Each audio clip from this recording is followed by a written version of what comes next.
So, a very warm welcome, everyone, to our Women in BPM series. So, as we proceed on this journey of BPM, of diversity, of management, of maybe balancing responsibility, of tech and personal insights, I am really thrilled today to welcome Julia Dowding to this new episode of Women in BPM.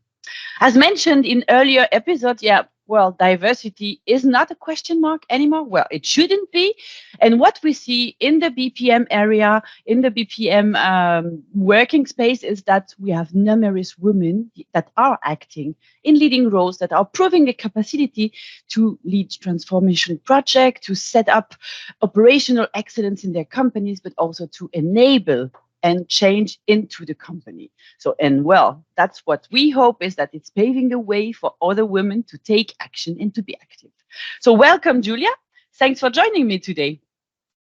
Thank you very much for having me, and it's a pleasure to join you this morning. So I'm looking forward to our chat together very much. Yeah, thanks a lot. I'm very excited too. So, and just before we start, just as everyone knows who you are, would you be so kind and tell us a little bit more about your background?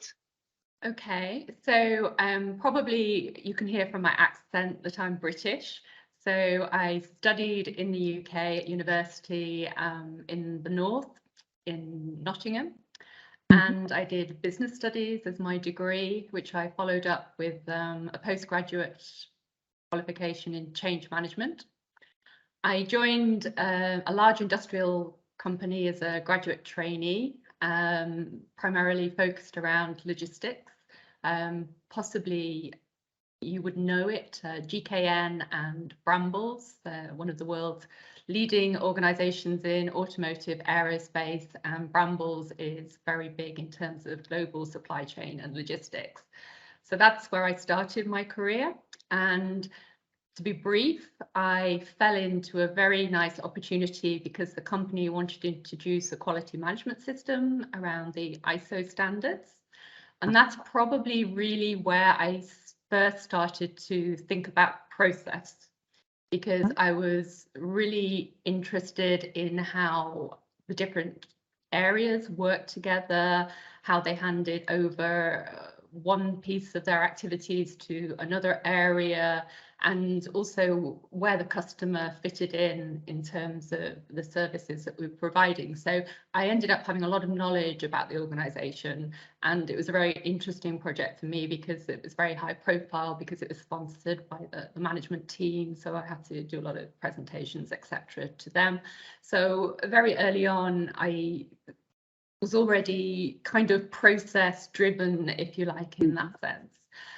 After that, I moved to different organizations to really, most of the roles were quite change orientated, in the sense, again, they were either around quality management, business improvement, making sure customer service was at a good level within the organization, that we understood customers' needs, etc.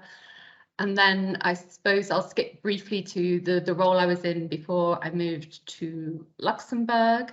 I was working for the Mayor of London at the time in economic development. So that was quite a big departure from what I've been doing before.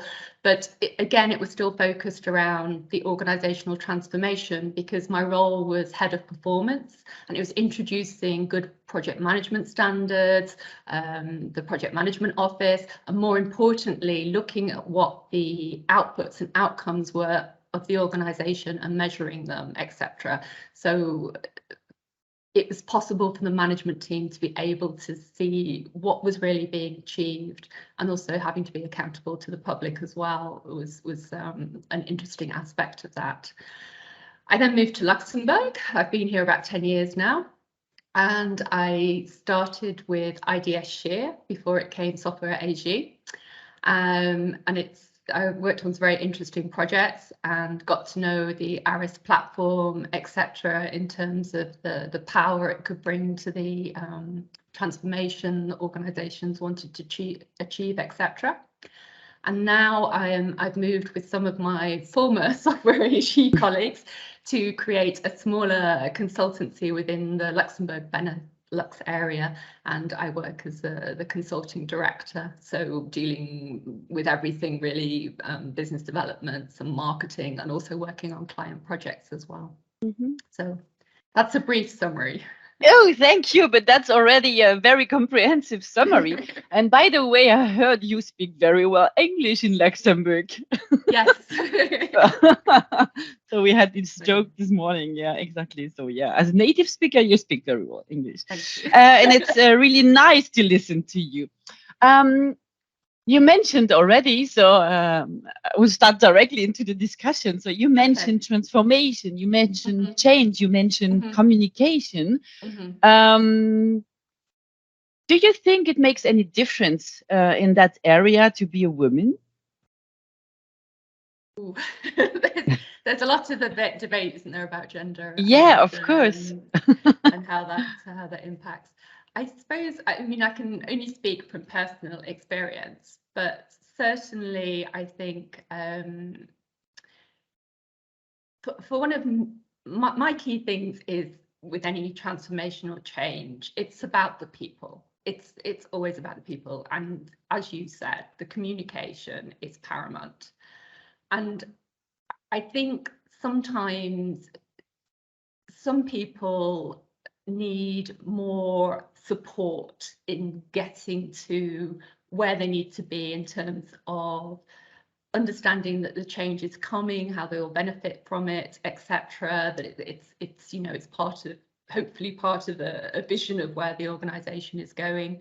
And I think women take the time to do that, take the time to have these conversations, maybe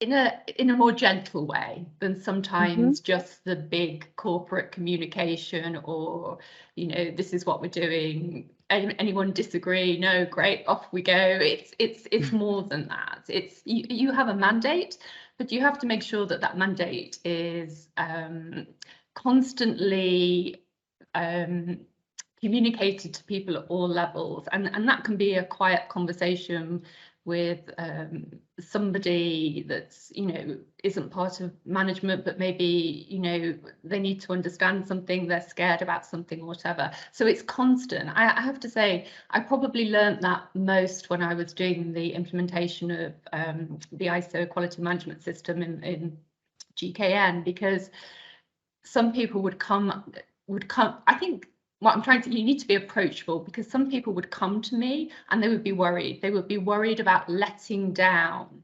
the company, because, for example, if the auditor came in, they said something wrong, they did something wrong, that we would, you know, we would fail this compliancy check. And you know, you have to be there, you have to listen to them, and you have to make sure that you take their concerns as genuine. And I think for me personally, as a woman, I find that, you know, it's a natural thing that I want to do, that I feel that's important. So.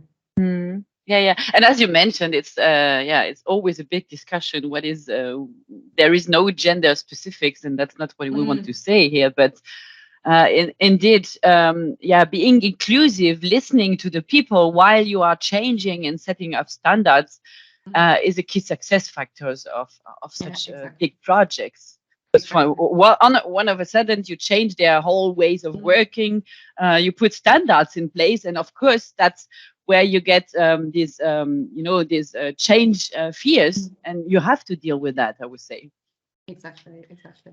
And I think it's an approach. Yeah. Sorry, it's also your natural approach as well, because it seems logical to you, or it seems logical to me anyway. So far, I've always been successful with it. So I think it's important to recognise that, and then, you know, why change what seems to be working, and you gain experience as well as you go along. So. That's true. Yeah. And that brings me, because you mentioned that also in your introduction, to the business process, or to the business process management wording. So what does that mean to you in the first place? Well, for me, really, it's about the hub of any organization. It's the motor, if you like. It's the thing that achieves the vision or the objectives of what that organization is trying to do. So for me, it's very important, that it's well maintained. It's working well. Everything. Everyone understands what they should be doing, where they fit into the picture, etc. And also for me as well, where they touch the customer as well, because I think sometimes people feel they don't have any impact on the end output or outcome to the customer. And that's not true, because just because they're at the start of a process and maybe not directly contacting the customer, for example, then it's still what they do, can have a dramatic effect on it in terms of how the organization is perceived or the service that's delivered to the customer. So I think that's important. But yeah, it's for me, it's like an engine, yeah, and the engine needs to run efficiently and drive in the right direction to make sure the organization achieves what it wants to achieve. So I just wanted to ask you for an analogy on what's a process for you, or how would you explain a process to your son, for example? But obviously it would be the motor then, no? The engine that works. Yeah, the engine that works. Each part has a role to play, and then it has to make sure that exactly, you have to make sure that it's got the right fuel coming into it, etc. And everything, all the cogs go together, they're all aligned. That's another important thing. So I think it's quite a good analogy. I mean, I don't want to sit here and give you the standard definition of a business process, because both you and people that hear this will probably will know this. So I'm not going to do that. But that's good, because I try. I do think when we talk in our private lives, and we all have private lives, that's as important as our business lives. But everyone is asking, so what are you doing? Yeah, and then you come to, okay, what is a process? And we had so many nice analogy going over to coffee cooking or to recipes, that kind of stuff. And the engine is nice too. And I also like your views on the making clear to the people that they have a role to play to the customer. So looking at the processes from this perspective.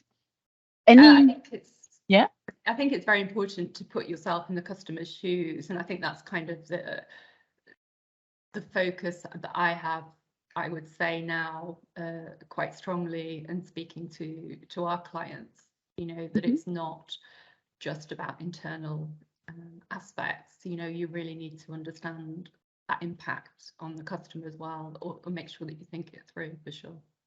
And you improve the processes for the sake of the customer satisfaction in the end. So that's a very good point. So as we entered directly into the business discussion, sorry for that, Julia, but I had to do that. I would like to start a little game with you in the middle of this interview. It's called This or That. And you just answer shortly or a little bit longer with explanation as you like. And the first one is pretty easy. It's just like risk or compliance. Risk. But you put standards in place. I know. I like risk. I think I like risk in my personal life, maybe. I know I like to take a risk. So risk can also be good. I mean, I agree. Most of probably what I do is about mitigating risk and standards, etc. But I think I've always approached it in a very practical sense as well, because too much compliance is stifling.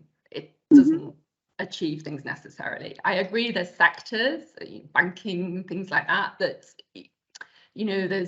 elements where there will be a heavier compliance weight, quite rightly. But I think there always has to be a balance, and sometimes you need an element of risk there, otherwise you don't have innovation, because you have to be bold sometimes, and especially nowadays it's very difficult, I think, as an organization. There's a lot of competition, and it's not just local, it's global, isn't it? So, you know, you have to take the risk sometimes. And for me, risk is okay as long as you think about it, understand it, can deal with the consequences. Maybe if it doesn't go how you think it should do, then it's okay as well. I fully agree with that. I also say risk, so I was not saying, but and not changing or not moving is also a risk. So you have to take risk anyhow. So a more private one now. Wine or beer? Wine. Loved you. I live in okay, well, to be fair, Luxembourg wines are getting more and more, getting better all the time. And we live near the Moselle, so we also have the German wine on the other side of the river as well. And then it's literally I can be in Burgundy in a 2-hour drive, so Poligny-Montrachet and those areas, I mean, just amazing. So that's why I say wine. Okay, another one. School meeting or customer escalation? It's mean. Customer escalation, probably. Okay. I think it's more to do with the negative of school meetings. Yeah, it's okay. Well, balancing both, probably. Balancing both, yeah. Yeah. And one very last one, it's special to you because I loved our discussion at the beginning. Continental Europe or England? Oh, gosh, that's a tough one.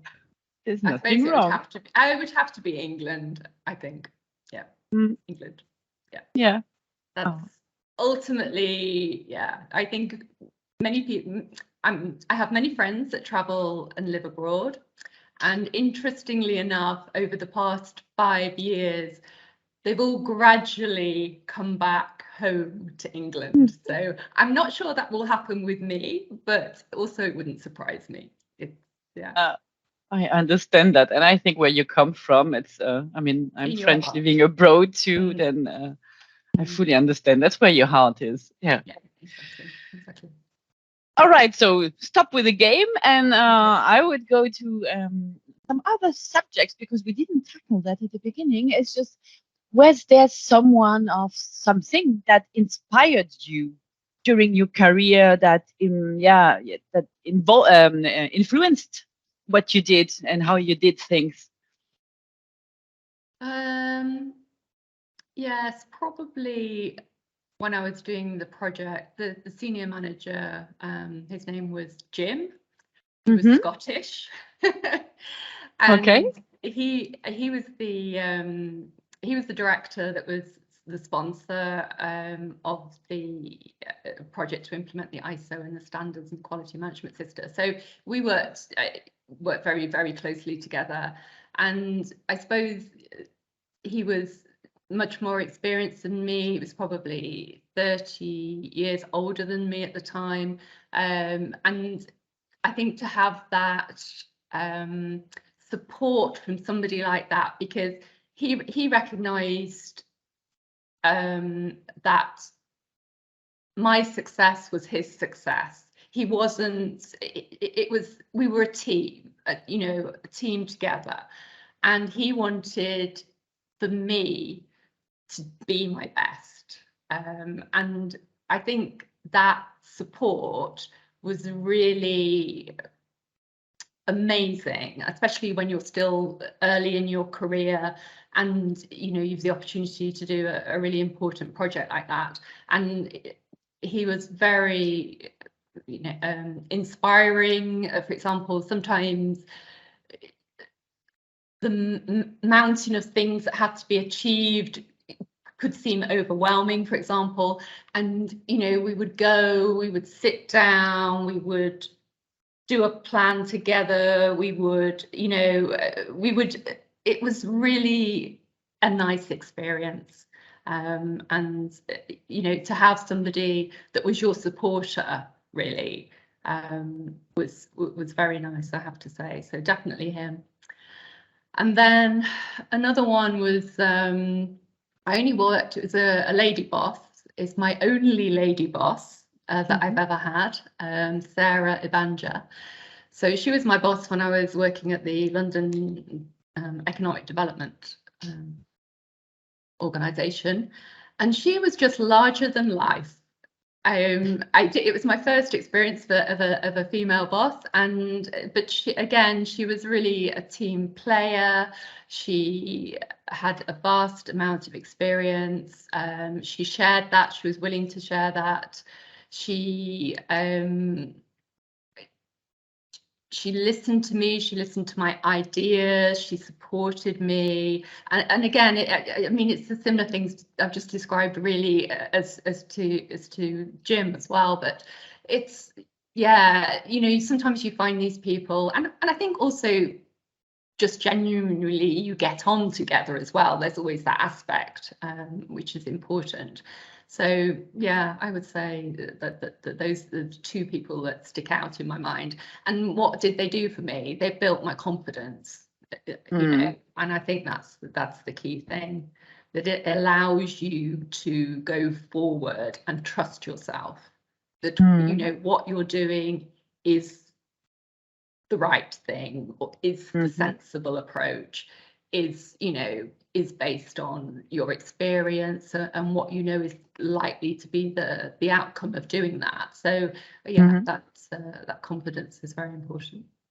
So what I hear from that is that really people, humanity, that kind of thing are driving you and motivating you throughout. Yes, exactly. Yeah. I like for me it's people that are dedicated is important for me. People that have a passion is important for me. Loyalty is important to me. Team approach is important to me. And yeah, kind of the compassion element as well, I think is important. And all these things are, you know, really strong things, you know, because the benefits of that they bring, you know, you don't always have to be what's the word for it, very vocal or come across as being very firm or overly assertive to achieve things. You know, the strength of being compassionate and listening to people is equally as strong, and I think that's not always recognized. We could argue that's something you find with many females, but of course not only. No, but I liked it. Looking at the other side of the coin is, what would you say now in your roles, or what you see around you? What do you see as main challenges for female leaders? I think one of the biggest things is not to be who you are not. Embrace your natural leadership style, I think, is the first thing. I see some people that are adapting to what they think is leadership or a leadership style, and it doesn't work because they're not comfortable in it, you can see. And you know, if I can see, then other people can see as well. So I think that's important. And I think as well, not to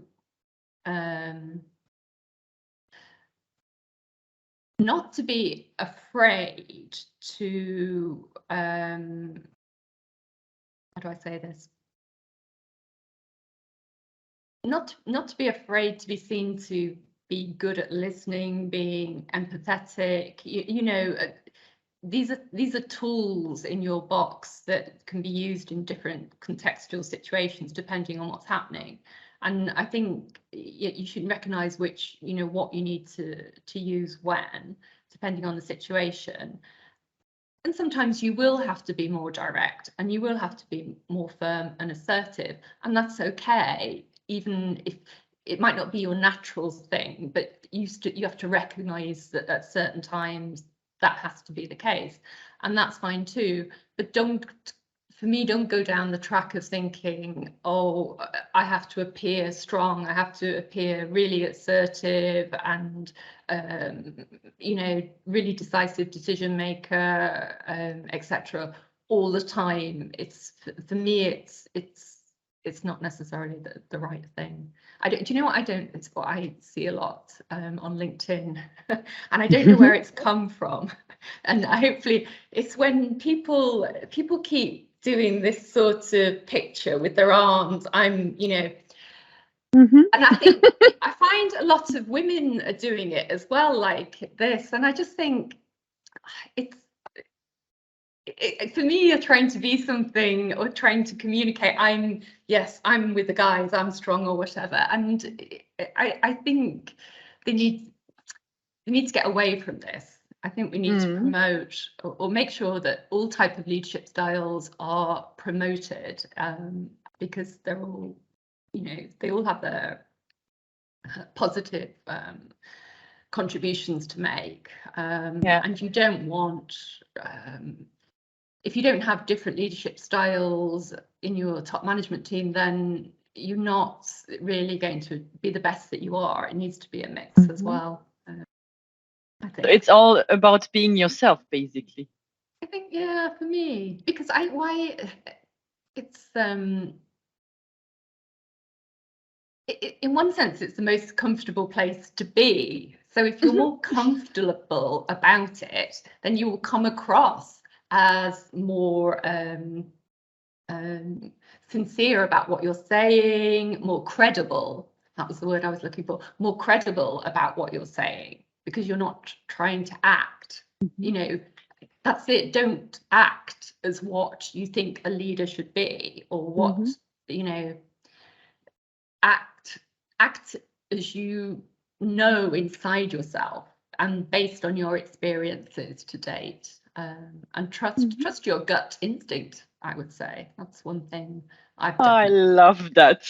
Would that be the advice that you would give to your younger you?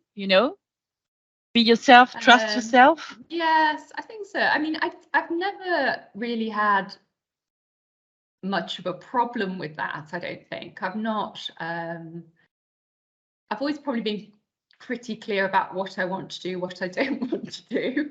Maybe that's a good thing, maybe that's a bad thing. But yeah, definitely trust yourself, because I think that's important. Then I mean, it shows that you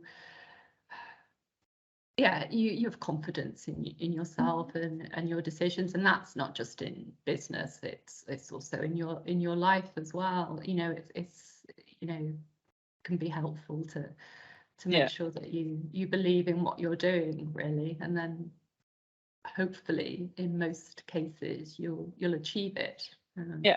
May take longer, may involve a lot of hard work, may involve some tears, but hopefully it'll turn out okay. I think if you believe in the things, you achieve them at some point. Wow, thanks for all these insights, Julia. I would have a last question for you before we go to the conclusion. Is really it can be private or business, but do you have any plans or any ideas? What is the next big thing that everyone is going to talk about? Okay, it's a big one, I know. It's a big one, yeah. If I really knew, I would probably keep it quiet. I think for me, looking currently where the world is, humanity is, it's really about coming together to solve some really big issues, and clearly climate change. We've got the war now on our doorstep in Ukraine. So there's still, you kind of think you're moving forward as a human race one step, and then you seem to go back 10 steps at the moment. But for me, what's the next big thing? So for me, it's really about, I don't know if I could say this, but you can still link it to process, in the sense that it's kind of like everyone needs to be on the same page to achieve certain things around, the sustainability of food sources, of water, and security of that as well. I think that will be a big thing going forward, because I think it's very easy for us to take for granted the fact we, in the countries that we live in, we have clean water, we turn the tap on. Climate change is changing that, and we need to be aware of that. Food security, now the war in Ukraine, you can already see that impact that it's had. So I think kind of looking at global processes, if you like, or processes without borders, really the bigger picture somehow, and the impacts of things, because now we're not unaffected by these things, we're all affected by these things. So I think having some sort of insight there and operate, I don't know, the world PLC, and that sounds a bit strange, but but these things are all connected, and I think it's important that somehow we move forward with that. Thanks a lot. Love this, also very personal insights, and as you said, it's all connected, also business and our private life, so fully agree on that. And if I just go back to our discussion, it was basically all about humility, interconnectedness, people being human, be yourself, and I think that's very insightful, and I think this is that's the kind of discussion I love to have in this Women in BPM series. So thanks for that, Julia. Thank you. So to everyone listening, I hope you enjoyed this session today. I hope you enjoy all the insights and ideas that Julia shared with us today. I did. Thank you. And please follow us on YouTube, follow us on LinkedIn. Make sure to watch the next episode, and we see you soon. Thank you. Bye-bye.